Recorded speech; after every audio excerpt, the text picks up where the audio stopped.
Hey family, my name is Christian and I am super excited to share with you what Abba and I have been working on. Here is a quick window into the amazing stories that God is cultivating through His people. Looking forward to hearing your story. Before we get into the episode, I just wanted to create space for prayer. So with that being said, let's pray. Lord, thank you for this opportunity that we get to come together and hear how you are active in our lives. And I just ask that you please bless this time, fill this space with the Holy Spirit so we may receive the truth and revelation of who you are. And may we, through this, cultivate a deeper relationship. And may this episode speak to somebody who is hurting.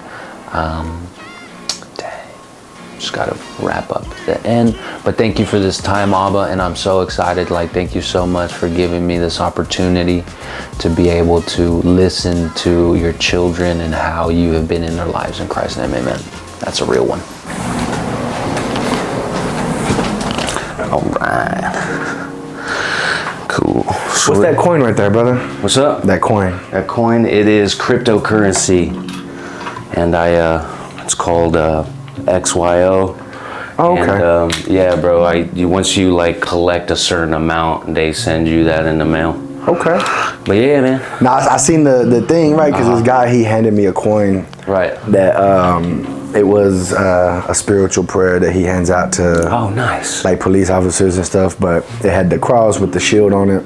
Nice. It's a beautiful thing, and I'm like, man, that's live, but that is cool. Well, I appreciate you stopping by, Sean, and thank you for your time and energy and your willingness to come on the podcast, man. We've been trying to set this up for a couple weeks now, and you always gotta be flexible in and out of season, man. So I appreciate your patience, and we're finally here, man. So for people who don't know you, you mind introducing yourself? I'm Sean Hirschler. Okay. Thuggin for Christ Ministries. Thuggin, the honest understanding God gives is now. Me, ex-drug dealer, ex-addict, ex-criminal, rejuvenated by Christ. Come on, sweet deal, man. So let's go. Let's talk about Thuggin for Christ a little bit. Okay. When did you start that ministry? 3 years ago in Haven for Hope. Okay, cool, sweet deal. And what is the goal of Thuggin for Christ? What is his mission? We're still vamping it, but the ultimate takeaway is revamping somebody's mind to say that just because you lived in the streets doesn't mean you cannot serve Christ, right? And serving Christ isn't a form of weakness, right? So in the streets you would hear, man, if you're scared, go to church, right? But that saying has put a stigma on church and what people think about the concept of God. Right. But trying to reach out to individuals who are struggling in that lifestyle and just deliver them into a new way, right? Help them see that Christ is the source, right? Cool. So I guess that would be the goal. So just help people renew their minds in Christ and find their identity in Christ, and be able to help them along the way. And know that they don't have to change their whole selves, because a lot of people from the streets get into a thing to where they feel like in order to go to church or to change, they have to change their clothes, their walk, their talk, right? All of these aspects, and in naturality, that's not what Christ is wanting. He's wanting us to be who we are in our life, from the way we grew up all the way until the time that we choose him, even if it's young or older. But he don't want us to change our personality or our DNA, right? All he wants us to do is allow for him to come in, for us to be renewed by our mind, right? And that means we can still dress the same way we dress. If we want to drive a slab, we can drive a slab. Right? If I want to bang some loud Christian rap music, I can do that. If I want to wear my big chains and my tall tees, right? That doesn't diminish the fact that I'm still a follower of Christ. Right. And I feel like that brings up the notion of there's a lot of societal cultural and traditional influences that make somebody that would judge somebody. You know, like, of course, somebody comes into church, just like you said, you know, wearing their swagger, right? Yeah. And if it doesn't conform to their idea of what, you know, a follower should be, that's where you get that division. And you know, we know a mutual buddy of ours, Taylor Rogers. Yeah. That man is amazing. And the last the Thuggin for Christ retreat we did over at Lighthouse Lodges, he brought up you know, depression, division, and distraction, the 3Ds of spiritual warfare. And you know, like, a lot of people think that, you know, the schemes of the enemy is some intricate like thing and all this, but like, all they got to do is keep us separated. Yeah. You know, like, if you show, like, you're right. So, you know, a lot of people think that, you know, there's people in basements performing, you know, witchcraft. I mean, I'm not saying that doesn't happen, but like, they think all this goes into us being separated. Yeah. But like, it breaks down to like, yeah, you show up to church in your swagger, and then somebody looks at you and doesn't agree with it, and like, boom, that's the vision right there. So it's very important to you know, and it definitely makes the people that I serve, or the people that I try to serve, feel not welcome in the church house. Right. And so then they get a false identity of Christ. Right. And the concept of Christ that they receive is the same concept that, you know, is, you know, he's judgmental, right? You have to be a certain way in order to come to him. And so a lot of people that runs through addiction or the street life, gang banging, selling drugs, etc., they feel like they have to change first before they can even come to Christ to start receiving him. But that's not how Christ works, right? Like, we come to Christ as we are, and he renews us from the inside out. Right. And that's what I'm trying to teach. Okay, sweet. Yeah. That's awesome. And so we came to know each other through Mission City Ministries. I was helping another brother out, Joel, with a business endeavor, and we got together, and you know, that's how we know each other. Is that the dog? No, that's my son. Oh, okay. No worries. He could come in. 4. Sorry. Yep. Yeah, no, it's all good, big dog. I was just like, man, is that the Holy Spirit? But cool, man. So yeah, that's how we got to know each other. And you know, I was helping Joel with video content for his business and all that fun stuff. So that's how we got to know each other. And you know, ever since, you know, we've been in and out of seasons helping each other out. But you know, we've always been able to, you know, maintain relationship. And you know, I really appreciate what your ministry does, because you acknowledge the disconnect, right? The body isn't accepting part of the body, but we're the same, right? Yeah. And you are able to really speak to these people just how Jesus spoke to people, because you know where they come from, you've walked in it. And a lot of people, you know, they feel they like to stay in that safety within the church, right? For sure. And so you bring it out, and then you know, your brother's his testimony is amazing as well. And I experienced some form of homelessness in my life as well, so it's real nice that I was able to, you know, serve and, you know, walk alongside you guys, bringing to light the things that Thuggin for Christ is doing. So I'm super excited to see how God is going to continue to move through that ministry. But yeah, He's man, already moving, bro. Oh, dude, I'm telling you, man. Like, there's a whole bunch of new stuff happening right now, like as of yesterday. That's amazing. So, you know, we started the Jesus parties. Yeah. So the youngsters, the older ones, the ones I started at 4, you know, they wasn't coming out to the Jesus parties. Right. Well, when I went on this retreat, I came back, and so I was ministering to like 3 or 4 of them, but there was like 10 or 12 of them out there this day. And before I could even make it to my porch to put my stuff down, I still had my stuff in my hand. They called me over there, we're talking and stuff, and I was able to pour into them some really good stuff about, you know, them, the absence of father, and the way that they're treating the women, and you know, how some of that can be because of the fact that the absence of parenting, right? And I was able to like pour in. I don't know where it came from. Obviously, it was the Holy Spirit, but I was able to pour into them. But the miracle side of it wasn't me pouring into them. It was the fact that I went inside the house for a couple of hours. I was waiting for Brandon to come home from football practice, my son. And when I stepped outside to see where he was, because it was getting dark, they was all outside still. And when I stepped out on the porch, they started calling my name and stuff. And like, we started joking. But I walked out to the middle, right where they were. I walked to them. And, they was acting like they was gonna fight me, right? But it was just shooting the mess, right? And then they're like, nah, it's cool, man. Nah, Pastor Sean, man. Nah. We just want to come over here and see if we can get some prayer. And I think he was just joking, the kid who said it. Yeah, right. But I bit, right? Yeah. He threw the hook out, right? And I bit it. Yeah. And I'm like, man, if y'all want prayer, I don't mind, right? Like if you're willing to receive it, I'll do that for you. And if you're not comfortable with prayer because you don't really understand Christ or whatever else, it's okay if you want to step out.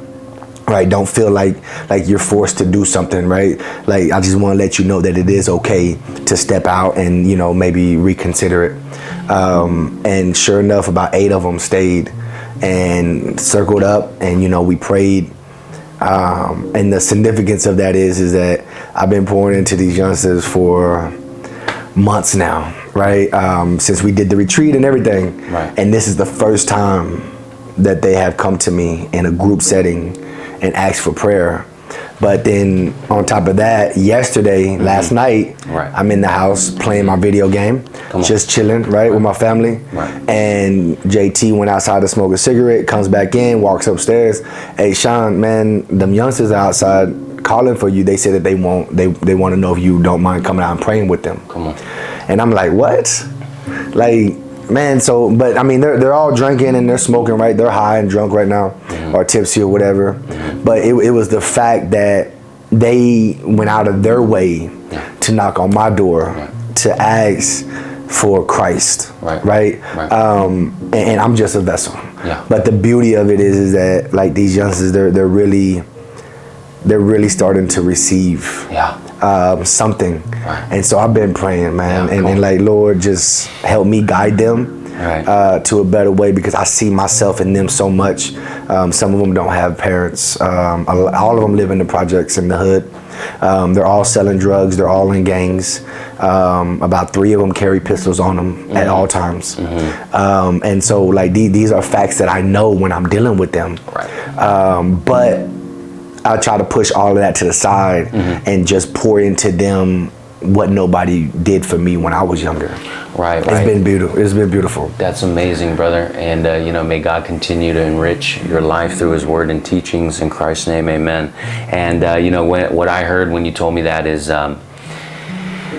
they're getting to the point where they are still walking in flesh, but their spirit is screaming. Yes. And the spirit will convict. So you being around there, whether prayer is happening or not, you just being there, like you said, being that vessel, the spirit is able to be in that place. Yeah. And so like, just because the, external influences of family, culture, and tradition have them in there and they think like that's safe and that's their flesh, but their spirit is like, nah, bro, we need that. So that's so wonderful about like subconsciously your spirit is making moves that you don't even know about, right?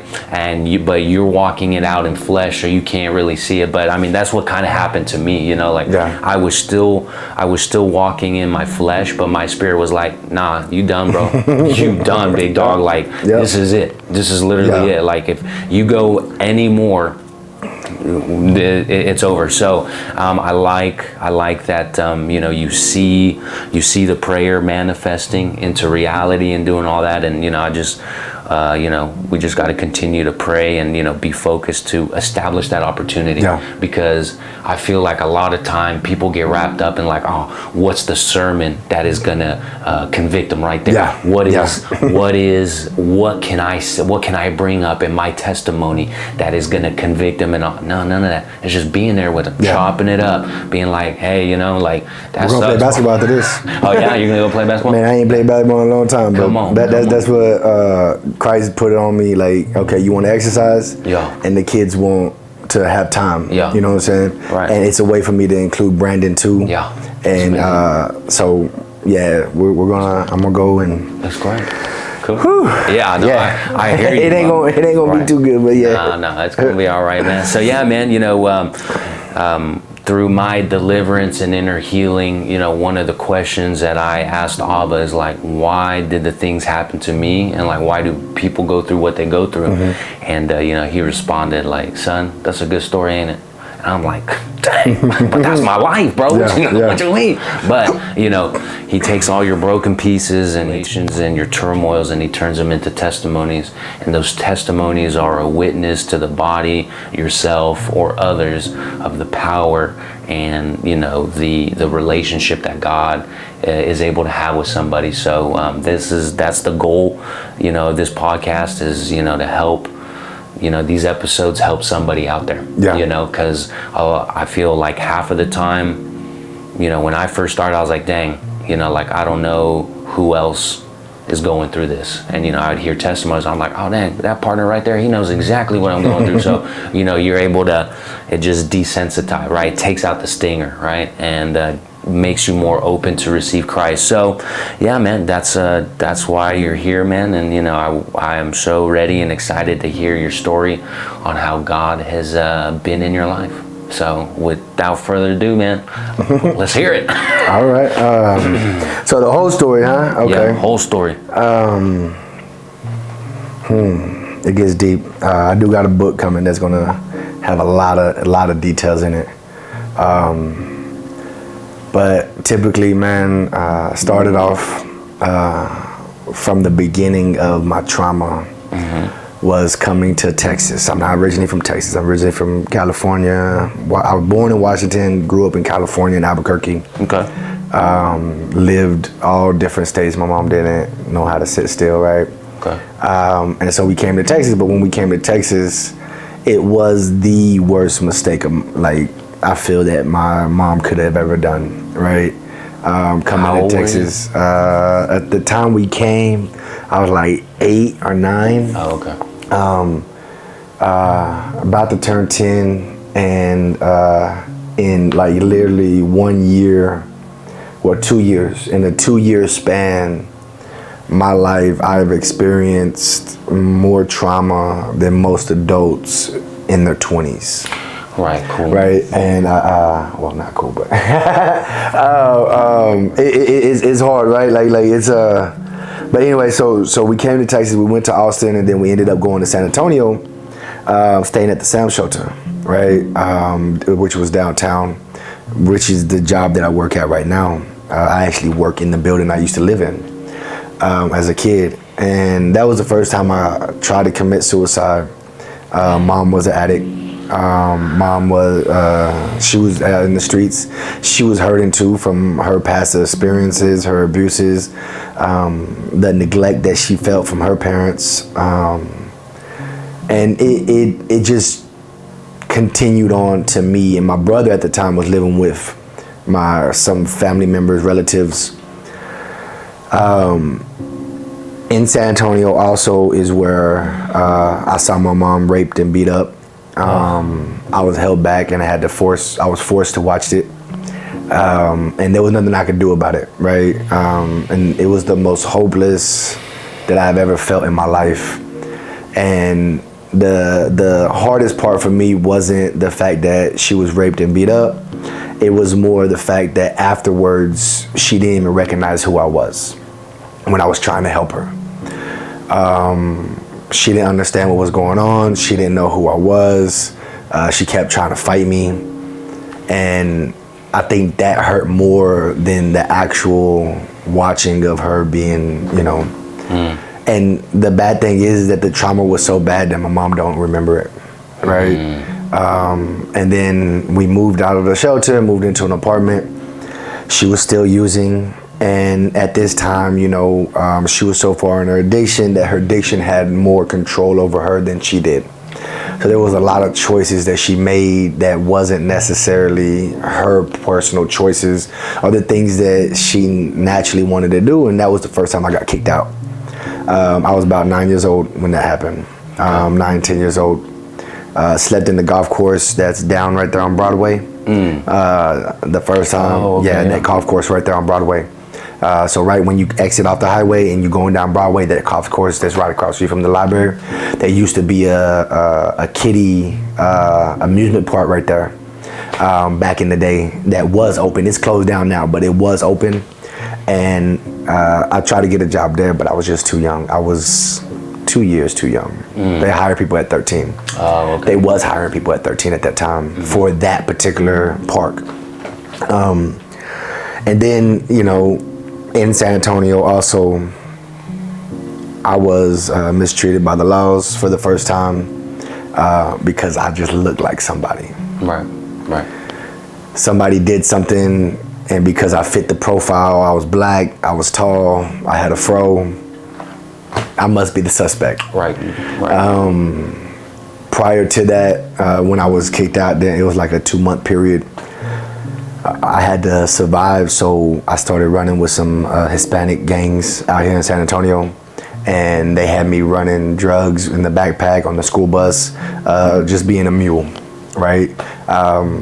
Because I guess most kids, the laws don't see kids as being a prime suspect because they're either on the way to school, coming home from school. Right. So cops ain't just gonna stop kids on a regular basis. So I was one of those kids that was running drugs back and forth.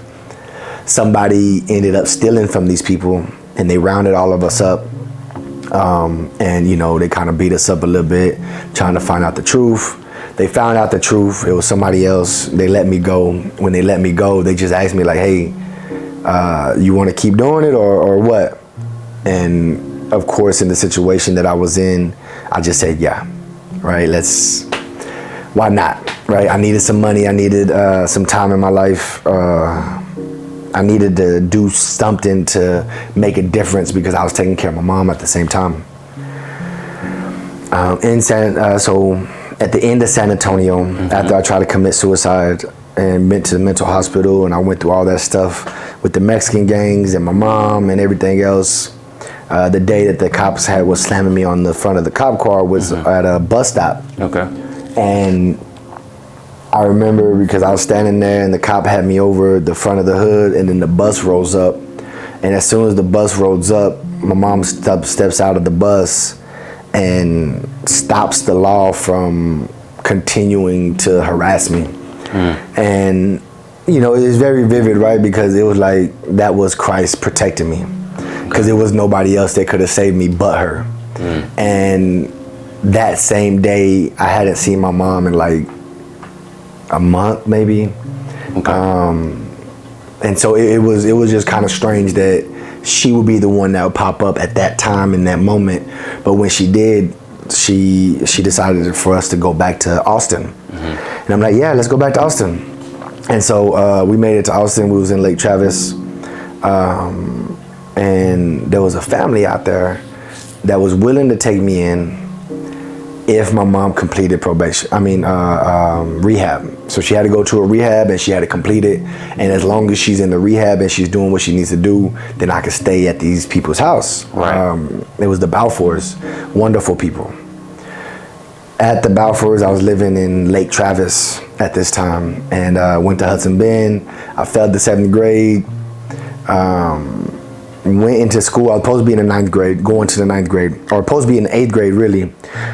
Well, backtrack. I failed once before, and then I failed again the 7th grade. So technically, I was supposed to be in the 9th grade. Right.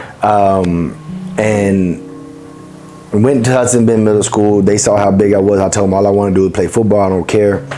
And they ended up skipping me all the way to 9th grade and putting me back in my rightful grade. And I started playing football for Lake Travis High. I was a nose guard, all-star athlete, A/B honor roll student, right? I was good at football, right? I was really good at football. Then my mom left rehab. I left Lake Travis, went back to Austin High, stayed there for a little bit, got into some trouble, and asked my mom if I could go back to Lake Travis, and she said, yeah. So I went back, lived with the guy named Greg Atkins. His son played for UT and went on, play semi-pro. Right.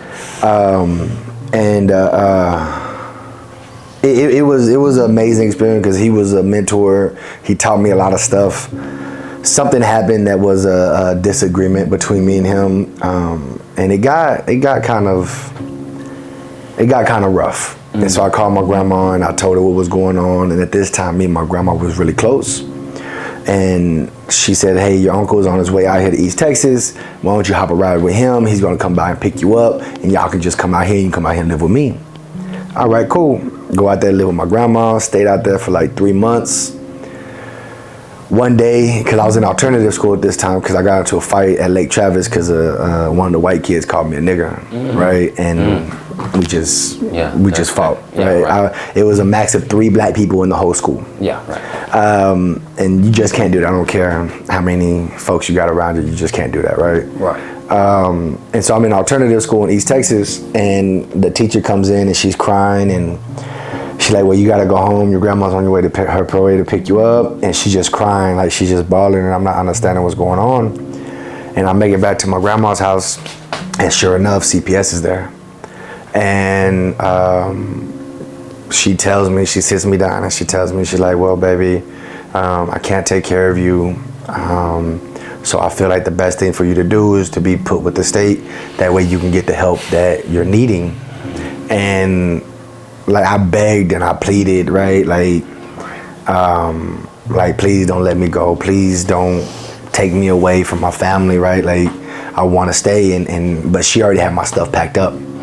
It was already in the car. And so literally there was 2 big guys and a girl, right? That was there. And they literally had to like pick me up and drag me out.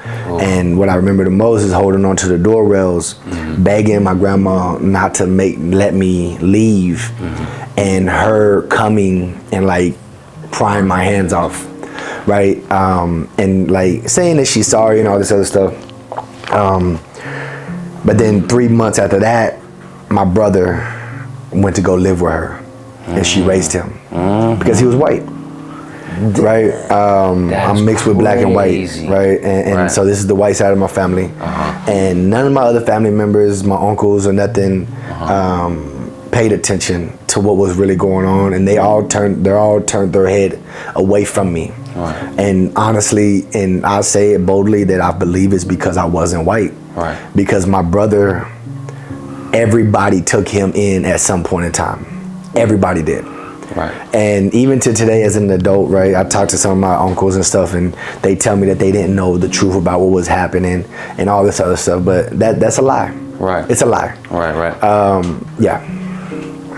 All right. So, you know, even today I feel that they knew what was going on, but they chose not to do it, and the biggest part of it was because I was black. Okay. Yeah, go ahead. So this is amazing, and I love all of it. We're gonna park here and camp out here for a little bit. So to this point, what is your relationship with God? Right, like you're constantly moving. Your mother got into what she got into. So how was that spirit? How was your spirituality in that time? I didn't have no spirituality, but I did participate in church services. I participated in anything and everything that resembled something other than what I saw. Okay, cool. Right, whether it was Catholic religion, whether it was Christianity, whether it was, it didn't matter, right? Any place that I can go to and feel just a little bit accepted, I was willing to be there. Okay, cool. Sweet too, man. And you know, just to recap, you were constantly moving, so coming into a new area and then getting displaced, coming to a new area, getting displaced. That was natural. And natural, right? Yeah. And then you know, your mother you know, suffered from addiction and a couple other things that led her down that path. And yeah, man, that trauma is very crazy. So, you know, being moved all around, so no sense of home, right? Society and culture automatically judge you for, you know, the melanin in your skin, right? So, you know, outcast, you do not feel accepted by your people. And then that goes even deeper into the family, right? So like it's easier to brush something off of a person because like you know, I mean, you don't know them, they're not, but like when that happens with family, and that was so crazy. Like my dad beat me for 10 years, bro. You know how the Bible describes like how important the father to son relationship is. You know what I'm saying? Like all I did was get beat, so I was like, dang. And then like when I was able to get outside of that abuse, I'll go over to like a white friend's house or somebody, and I'm like, oh, what? What? I knew my parents didn't love me. Well, I say this as a joke, but I knew my parents didn't love me when I went over to a friend's house and I got Jello with whipped cream. I'm like, yo, son, what is this? Like, there's other life besides the abuse that we receive. So, yeah, man, the orphan spirit, man. You know what I'm saying? Not having a home, not being there, all that stuff. So, man, that is so wild. So, up until this point, no real spirituality, but you want to conform and you fit in, so you show up wherever the party was at. Okay, cool. And a lot of the places that I lived at was going to church was part of a regular routine, right? Okay. So it was just natural for me to be in a church area or whatever, but the relationship didn't, or the yearning to actually have a relationship with a God or the God didn't come until a lot later. A lot later. Yeah. Okay, cool. Sweet deal, man. So, I mean, I would say right now your heart is pretty hard, because you've been receiving a lot of, racism, and then, that racism extended and bleeded into your family. So last little bit, you're holding your hands on the door and your grandma's prying your fingers off. Yeah. Well, and then you found out that your brother came and lived with her, and 3 months later, But I was blinded about racism for a long time. It didn't hit me until I was like 26, because I didn't want to believe that about my family. I wanted to believe the lies that they was telling me. Right. I wanted to believe that they couldn't take care of me, that they didn't have no choice but to allow for me to go into the system. I wanted to believe that so badly because they were still sort of actively in my life. When I went to foster care, I went to live with my mom, my foster mom, Mama Gwen, which raised me, loved me, cared for me, and never, not once, like abandoned me. Despite what I did at her house, because I gave her the blues, man.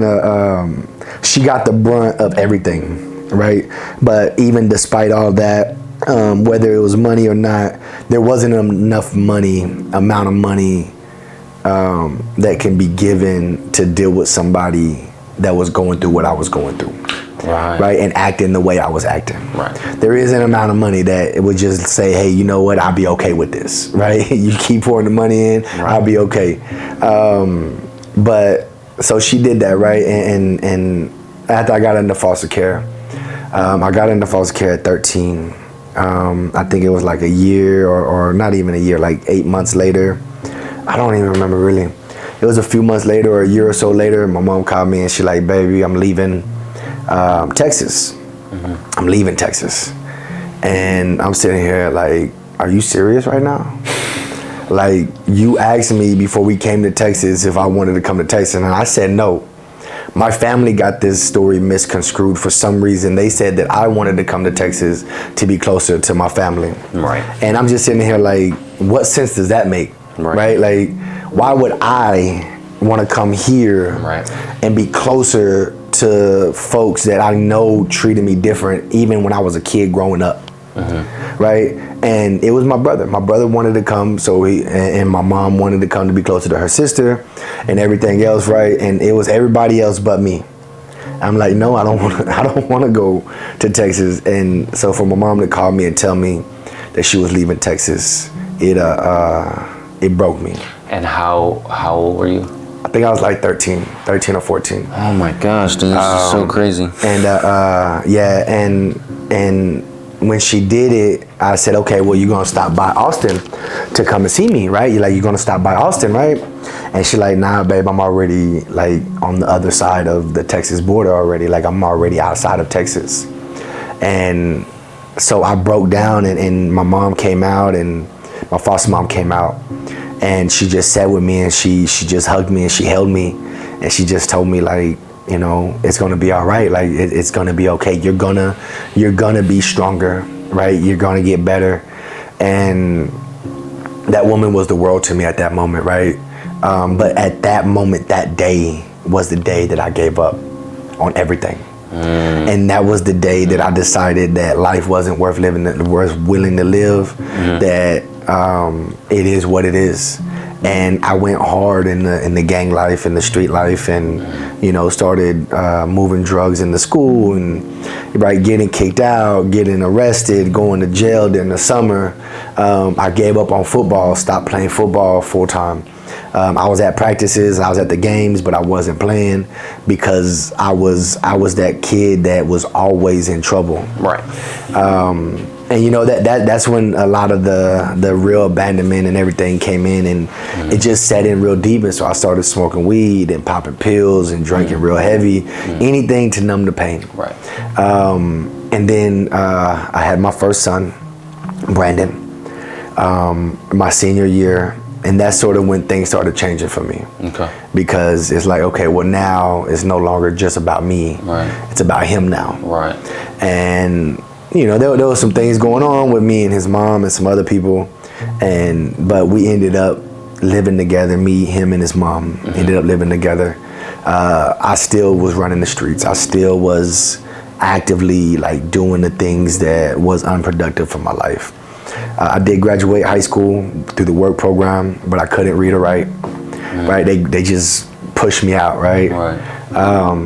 By the time I was 18, I was just turning 18, or 18 turning 19, just fresh out of high school, and I went to prison for the first time for unauthorized use of motor vehicles, some stuff that happened way back in East Texas with my brother when he graduated, and going to jail, prison for 18 months.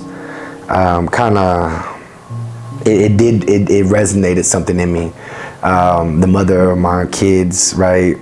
She was fed up, and so she wrote me one letter one time and told me that I would never see my kids again. And at this point, you know, I didn't understand nothing about mental health or anything, right? Yeah. And it broke me, like it hurt, right? This old school cat told me, he came to me, he said, man, you know what, Yansa, in order for you to survive, he's like, man, I see that you're gonna come back. Yeah. But in order for you to survive, you are gonna have to learn how to X out the world, forget about the things that are going on outside of here, and literally be in this moment here. And once I was able to figure out what that meant and to implement that, right, prison time did become easier, because I had to learn how to stop caring about the things and the people that was outside of that fence. But that wasn't the first time I went to prison. I went to prison 4 times.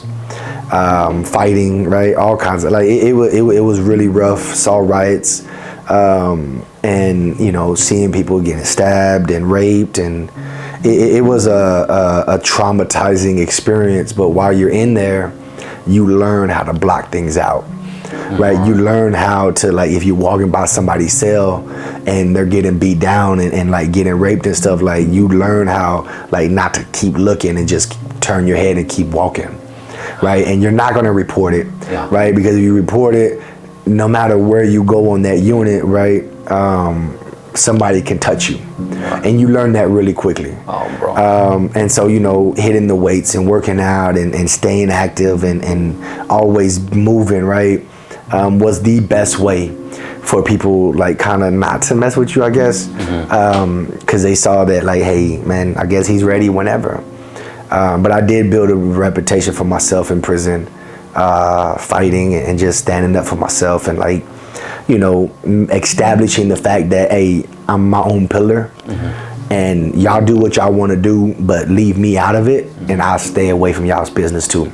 Bro, right? And you know, that, like, I did some time in state jail, and, like, I had to fight extra because I didn't claim nothing. I wasn't part of nobody. The tank boss tried to push me, you know, press me, and it's just like, nah. And so, like, you had to fight, dude. That's what I'm saying. Like, before before I went to state jail, I would host backyard fights in the trap house I was at. We'd get a keg, $10 on, and then I would fight. And like I never ran into someone bigger than me, and so like I got that false confidence, and I went. I got into county, and then I punched the officer. And the judge is like, "Oh, you like to fight? All right, cool. I'm gonna send you somewhere where you're gonna fight every single day, and you're gonna be sorry you ever did that." I'm like, whatever. Dude, literally, that's what happened. Yep. Every day that door opened up, man, you're just like, oh, all right, again. And then you just, wow, dude, so I completely somebody different, understand. One or two people or whatever. Oh my goodness. And then, people, like you said, how you learn how to, just look away. I had to learn the hard way. Sometimes I would pass by and then they would see me looking and they're like, "Hey, stay there and make sure post don't see." And then like you can't be like, "Oh no, I'm okay." You had to. So, just you standing there and just listening, right? Hearing the stuff that's going back, dude, it's traumatizing, bro. Yeah. And it's wild. And then because where we grew up, like we think that's normal. And then when someone with sense and truth comes into your life and tells you like, "No, this isn't it," and I'm like, "You the feds, bro." Yeah. That's why you said it. You the feds. So dang, that's crazy. All right, cool. So prison helped you cultivate certain character attributes that helped you block out the world. Yeah. Okay. And also the first time I went in, that's when I identified with Islam. And I became a Muslim. Okay. And so I was a Muslim the whole time. But even that is like in prison is sort of it's an organization within itself, but they manage and they discipline each other, right? They discipline themselves. So you don't need the guards or the rank or nobody outside of the structure to discipline the people that are there, right? That structure was there. It was strong and it was deep. And if you stepped outside of it, you violated. And but with Islam, I did practice and study it to the fullest, and it was in my heart like all the way. One of the things about it that resonated with me was what it said about Christianity, right? That, Muslims practice and teach that, man, Islam and Christianity are like brothers and sisters. And that there is a true Christianity. It's just that the world is living off of the systematic Christianity, the false Christianity. Right. When Christ died, Rome created a Christ that looked appeasing and pleasing to them. Right. But so you had the Christ that was made by the government, and then you had the real Christ. Right. And anybody who followed the real Christ was persecuted and pushed away, and anybody who followed this other formulated Christ was praised and worshipped, right, and was given rank and everything. And so that's why I believe the church is the way it is today. Right. But through Islam, man, it taught me discipline. It taught me structure. Okay. Right. It taught me how to pray. It taught me how to do all this stuff. I didn't come to the realization that Christ was real until like 4 years ago. And so,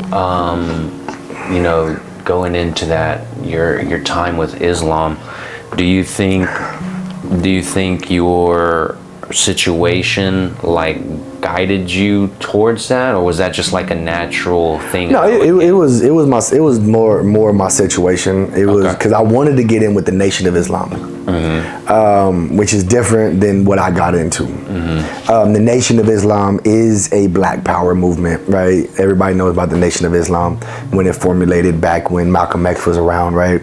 The White Devil, right? All that stuff. I was down for that, right? I felt that to the fullest in the core, right? Like, man, the White Devil, man, right? Like, man, my people, man, that's what they is, right? Right. And so when I got into Islam, that's what I was hoping for. That's what I was hoping I was getting into. But little and behold did I know I was getting into something totally different. That awakened a spirit inside of me, because the whole time I believe Christ was there with me, because I was able to. Islam taught me the structure that I was in. You had to learn. You had to know your enemies, your neighbors. You had to know the other religions. So we couldn't just study the Quran and the Quran by itself. we had to study the Quran and the Bible, right? And the Torah, the actual Torah, right? The Torah is the Old Testament, but I'm talking about like the Jewish book that they have, that they created for themselves, right? And we studied the Jehovah's Witness books, right? Studied the practices and the teachings of all religions around us. That way we understood what was going on, right? And so, I just know that then that it was Christ that was moving, and the people that was around me that was able to put up with me, right? And that day was the day that I started my ministry. I said, all right, Lord, you revealed yourself to me. Well, it was the next day, but I'm like, man, Lord, you revealed yourself to me. What do you want me to do?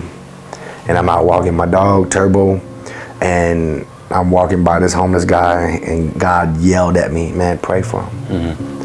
And so I'm like, no, I'm not doing this, bro. Like, like, come on, man. Like, you just came into my life. Like, I need something a little bit more, like, chill, and something that's like guaranteed that, like, I'm talking to people that want to hear about Christ, not just some random person on the side of the street. Right. And so I walked past the guy, and I'm having this conversation in my head, and God like, man, no, go pray for him. But he convicted me so much that I stopped, turned around, walked back to the guy, walked past him again, because I'm still arguing.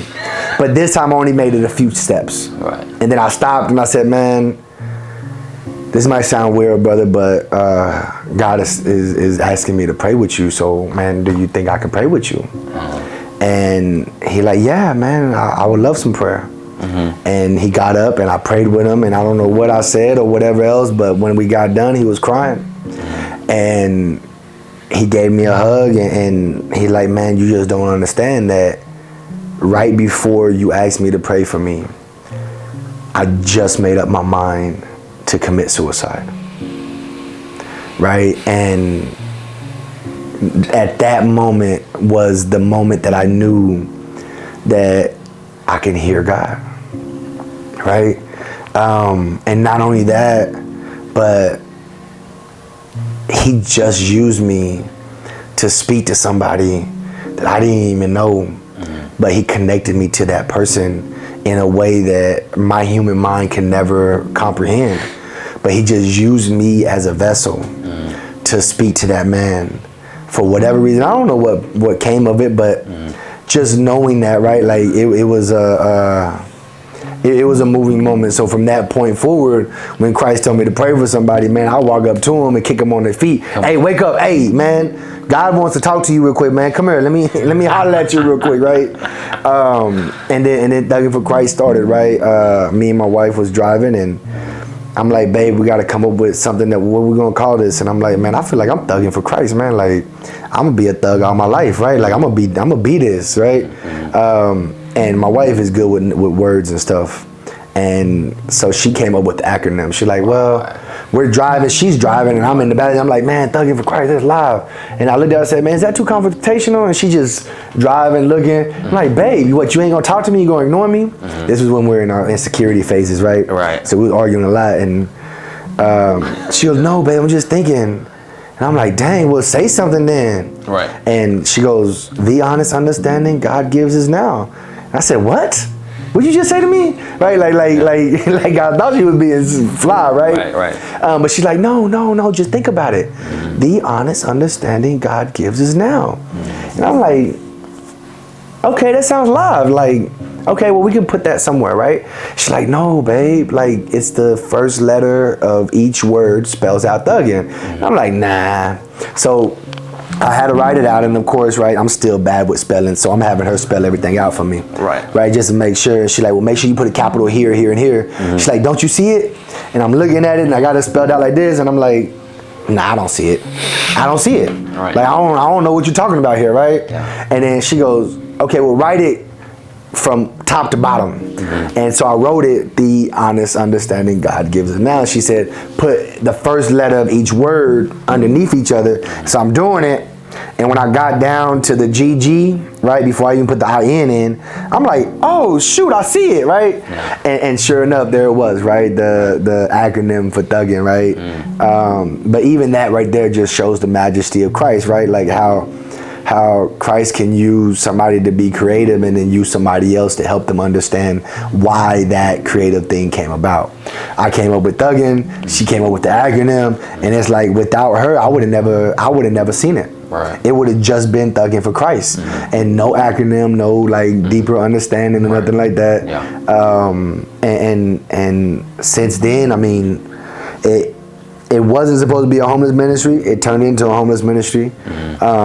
I want to go back into the prisons. I want to help a lot of people, but Christ has moved me from a prayer ministry to a homeless ministry to a party ministry to now a youth/teen ministry, right?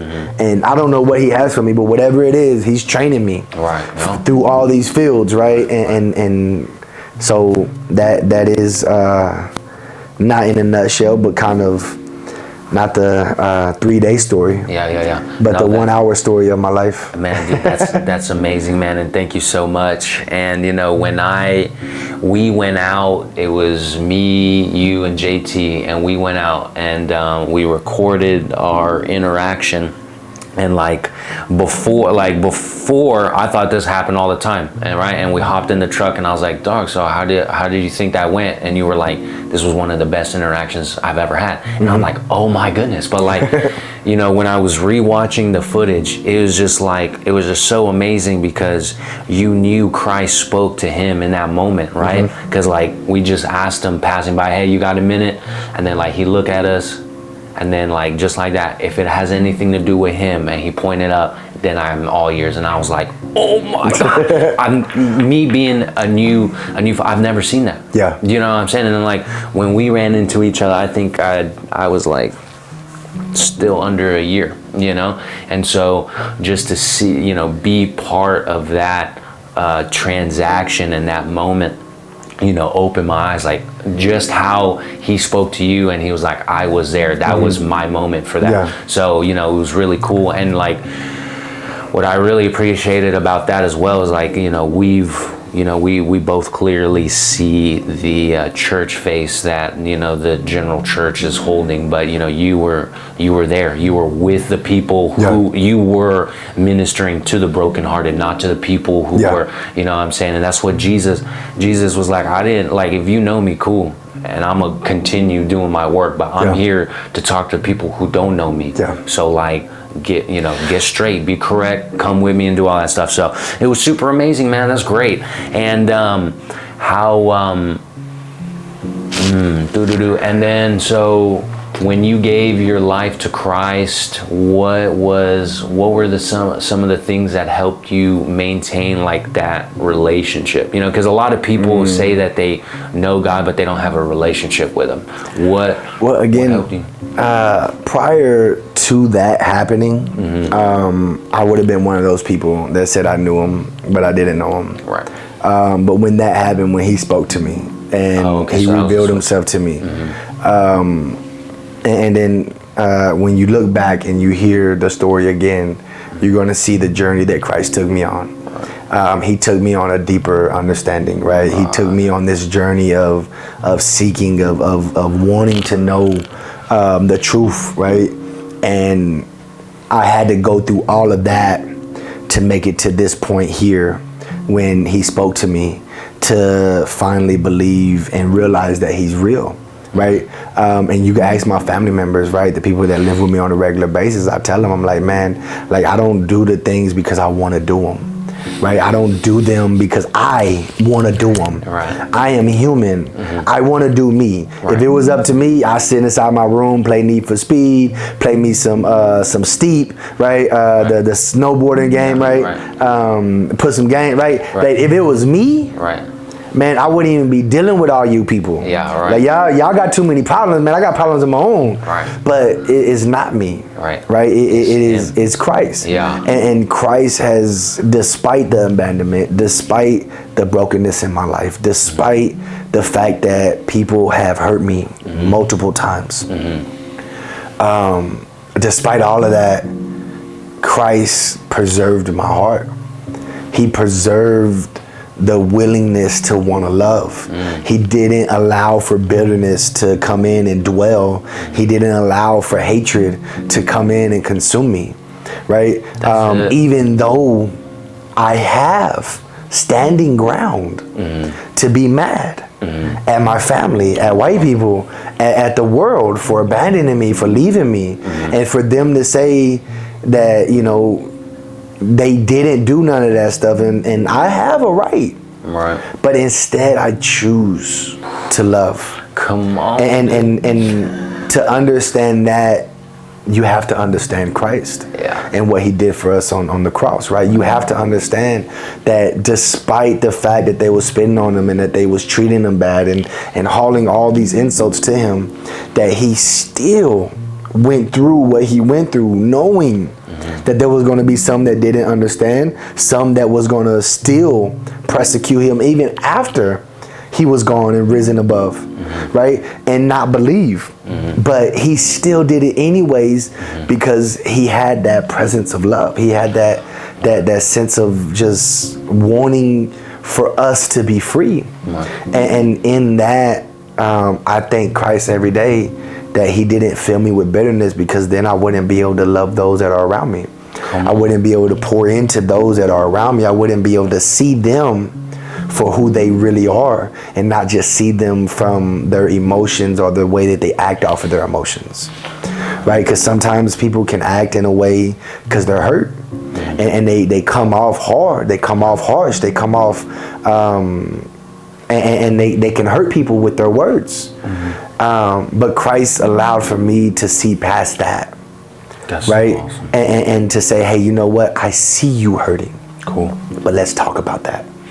Awesome, bro. Right. Yeah, man. Well, thank you so much. And usually at the end, I allow the guests to plug anything that they got going on or they're a part of. So, you know, what's coming up for Thuggin for Christ Jesus party? What's coming up, man?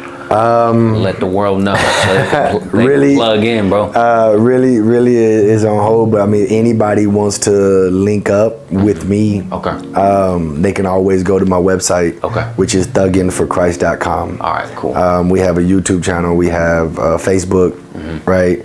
And so yeah, I mean, we do need help. Right, because I can't do Jesus parties by myself, right? It takes some effort. Yeah. But moving forward, we are going to start doing basketball tournaments with the kids in the hood. Nice. And so if anybody is willing or capable of playing basketball, I'll be out there, but I don't know if I'm put in so much work. Right. But if there's some people that can put in some work, right? They can come out and participate down in Alazan Courts, or just reach me on thugginforchrist.com. And there's a way of contact on there too, right? Getting in contact, my contact information and stuff. So nice, sweet deal, man. Well, I appreciate your time and energy as always, man. And God bless you. Bless you. Good. And that's it. That's a wrap.